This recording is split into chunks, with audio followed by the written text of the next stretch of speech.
สบายดีทุกคนที่กำลังติดตามมักชมนะยินดีต้อนรับสู่ซองอาคาน้อยวันนี้อยู่กับคอยคำสีและนี่คือรายการเดินทางมายังเมืองสิงห์เนาะดินแดนแห่งเจ้าฟ้าคำลือดินแดนแห่งสองงามแห่งชนเผ่าลือเนาะเป็นอะไรเขาซาลือกันว่าเขาซอยแห่งเมืองสิงห์แซ่บอีหลีเนาะเขาซอยเฟอร์สาวงามเต็มอยู่นี่หมดกับเมืองลือเมืองในอดีตเนาะคือเมืองสิงห์นี่เป็นเมืองที่เก่าแก่ที่สุดเลย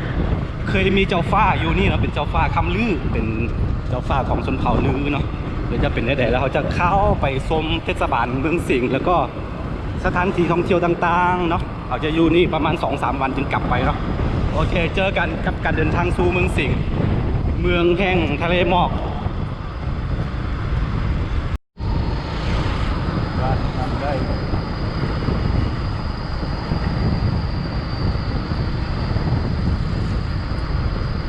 ประมาณนี้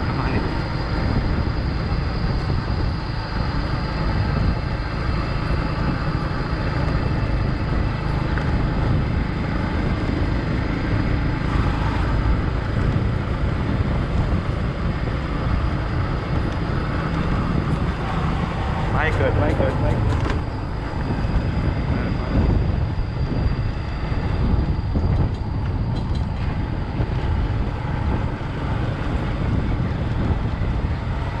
ตอนนี้เราจะมุ่งหน้าเข้าสู่เทศบาลเมืองสิงห์หมู่บ้านแถวๆนี้ส่วนใหญ่จะเป็นคนไทยลื้อกับชนเผ่าอาคาทั้งนั้นเนาะ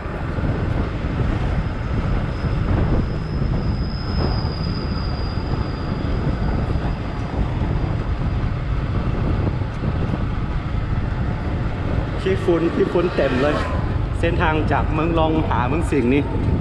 เพราะท่านเป็นถนนที่บดท่านลัดยางนะเพราะท่านปูยางเถอะนะก็เรียกว่าจะมีขี้ฝุ่นเต็มเส้นผมนี่เป็นสีทองหมดเลยเบิ้งซูเฟอร์เขานี่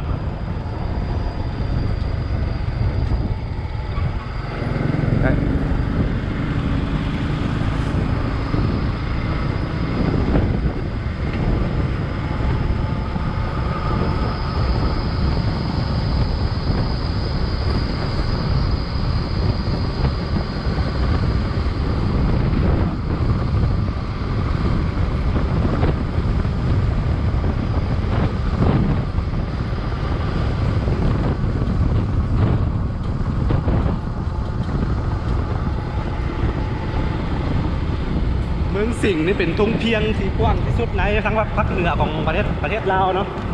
เป็นทุ่งเพียงเมืองสิงห์นะมีความกว้างพอสมควร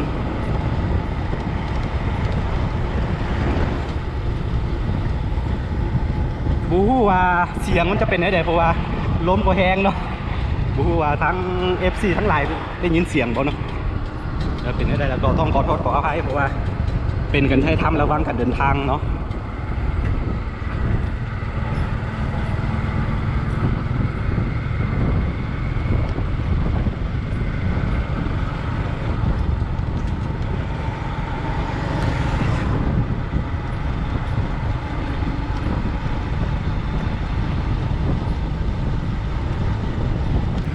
ไปซื้อเลย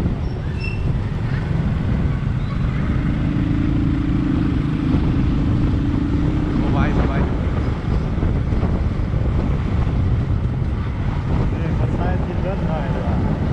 ว่าโรคดูนี่ยังรู้ใช้กินเลือดหน่อยนี่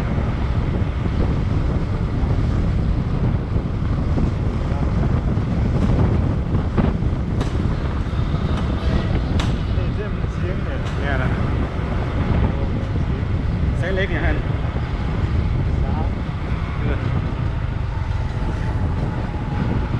เอาแวะเบิ้งตลาดเศร้าคนบ่ตลาดอาหารตลาดเศร้าเหมือนกันยังบ่ฮอดเกือบบ่โรงแรมก็รู้อยู่เถอะเป็นออเดอร์ได้แพงเส้นลายก็จะเป็นของคนจีนมาลงทุนนะว่าเมืองนี่เป็นเมืองที่คิดแบบเมืองสิงห์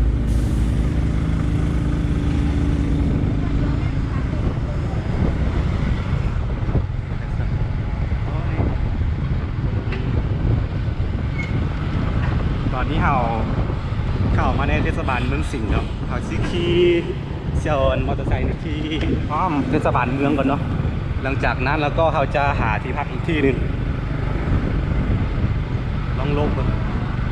ทานอาหารไตหรือ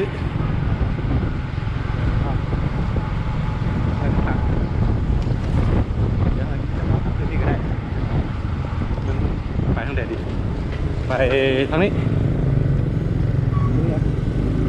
แล้วไปมาอีกทีหนึ่งเนาะอันนี้ก็บุเคยมาที่เขาจะเชื่อเนาะในเทศบาลเมืองสิงห์เนาะเคยผ่านแต่เป็นงานจะบอกบุเคยเข้ามานะเดี๋ยวซิโร่ซิเคียวไปทุกมุมทุกแจ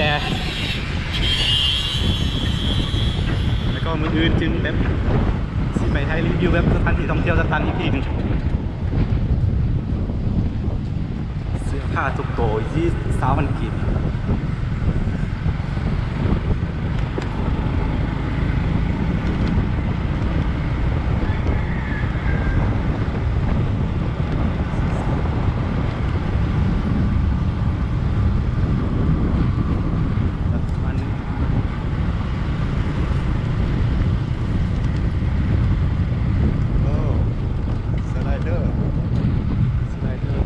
ส่วนสนุกของเด็กน้อยมีธนาคารการค้าถือว่าเจริญเนาะเจริญพอสมควรสำหรับเมืองสิงห์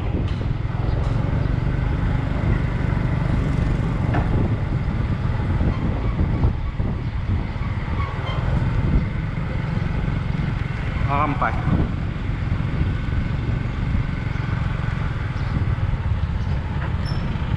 โอ้โหหนีใส่กระดังเด้อ บูบูว่าสิไปทางใดเนี่ย ได้เลยโอ้เจ๋งเลยเจ๋งเลย เจริญคื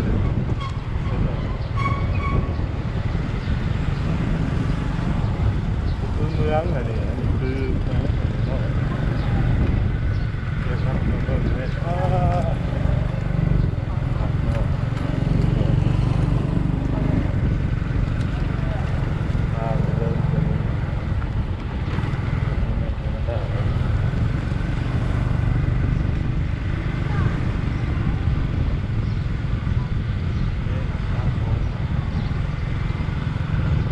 ส่วนหลายก็จะมีนักลงทุนจาก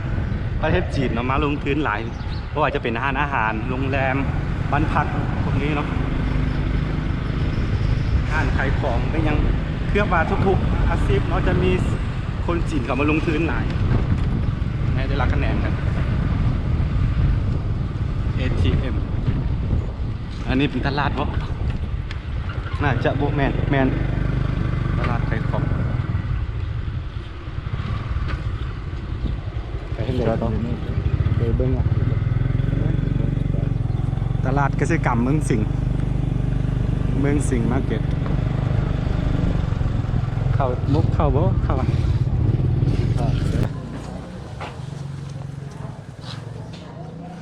นี่ไงนี่ไงเอาอย่าง มาเติมนะ รับสั่งรับสองรับสามเอาสิคะแนนสัก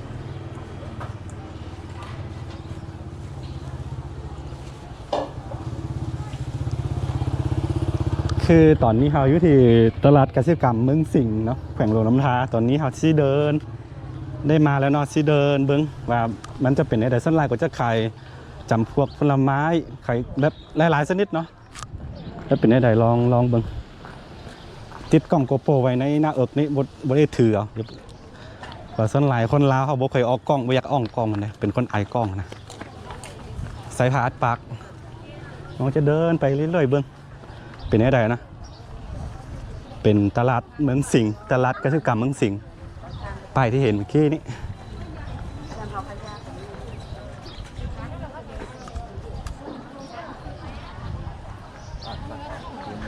เมืองสิงห์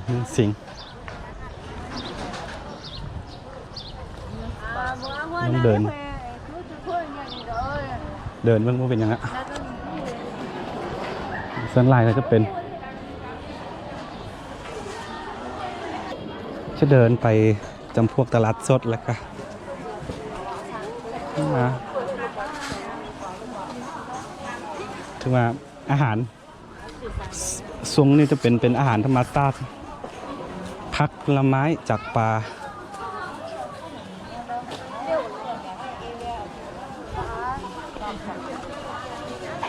เราจะสอบว่ามีส่วนเผาอาคาบ่คือเห็นเปทงเนี่ยเป็นผู้น้อย มีส่วนเผาผู้น้อยฮะ นี่อยู่นะ มีป่ะ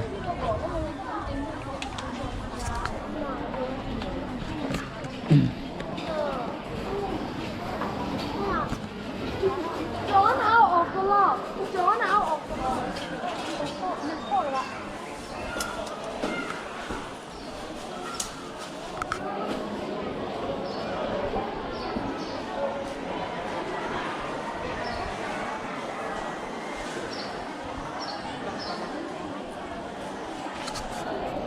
ประมาณนี้เนาะ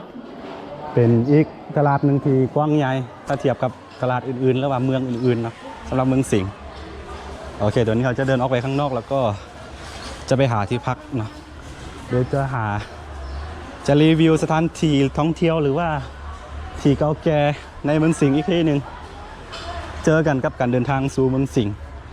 เมืองเก่าแก่เมืองแห่งเจ้าฟ้าคำลือเมืองแห่งสาวงามแห่งชนเผ่าลือเนาะเดี๋ยวเจอกันตอนนี้เราเดินออกนอกคือเราไม่ได้เอามือจับเนาะเอากล้องโกโปรเสียบไว้ในเสื้อแล้วก็พูดไปเดี๋ยวเจอกัน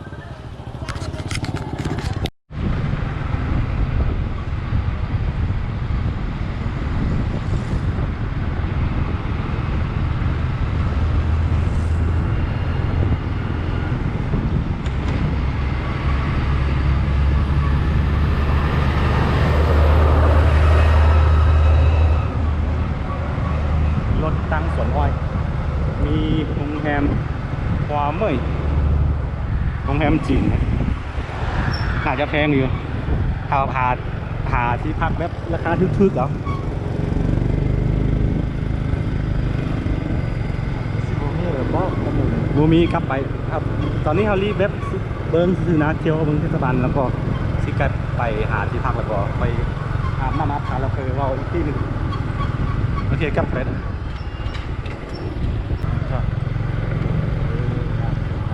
เข้าไป อันนี้ของลาวเต้น ของเราของคนเราว สิไปตัวนั้น นี่นะจอดแล้วโอเคตอนนี้เราสิมาหาบ้านพักเนาะเผื่อจะพักคืนนี้แล้วก็คืออย่างที่เห็นไปเมื่อกี้แล้วเนาะเทศบาลเมืองสิงห์กับซิมีประมาณนี้อย่างที่ค่อยไทยไปเมื่อกี้ตอนนี้เราสิเข้าไปเบิ่งข้างในฮัลโหลบ้านพักยังว่างปะห้องไหนได้มีห้องแอร์ปะห้องไหน สองเตียงแสนเศร้านะ เอาเตียงเดียวมีบ่มีของเตียงเดียวแสนกีบเตียงเดียวแสนกีบอ่ะเชียวเตียงเดียวก็ได้เอาของเดียวนั่นแหละหรือว่าจองไว้2 ห้องไว้บ่ดีบ่เอา2 ห้องละเตียงตัวนี้พัดลม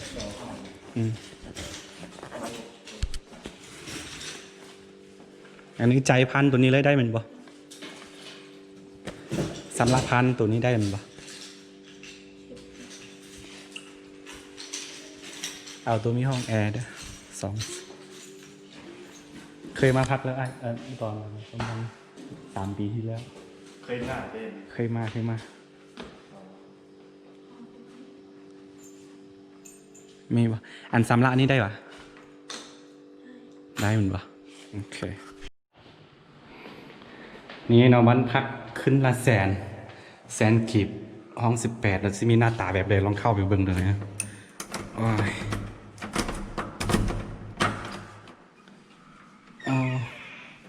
ใส่ได้อยู่มีแอร์มีพัดลมเตียงเดียวนะมันนี่มีทีวี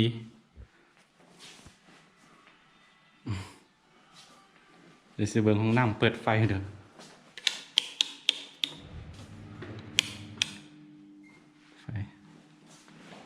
ไฟห้องน้ำเลยสะอาดใช้ได้อยู่โอเคเนาะตอนนี้เราสีพักผ่อนนิดนึง